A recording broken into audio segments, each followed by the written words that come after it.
নামাজ শুরু করতেই আপনার পাশে কে এসে দাঁড়ায়? এমন এক ঘটনা যা আপনার হুঁশ উড়িয়ে দেবে। আপনার সাথেও কি কখনো এমন হয়েছে?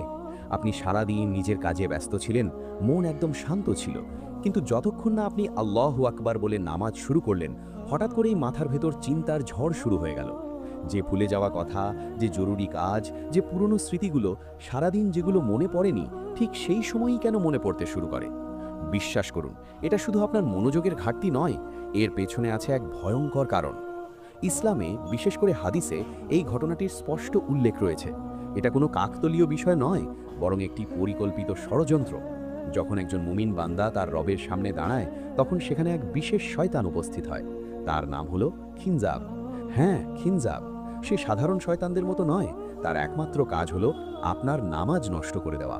আপনি যতক্ষণ দুনিয়ার কাজে ব্যস্ত থাকেন, সে আপনার কাছে আসে না, কিন্তু যতই আপনি নামাজে দাঁড়ান, সে ছায়ার মতো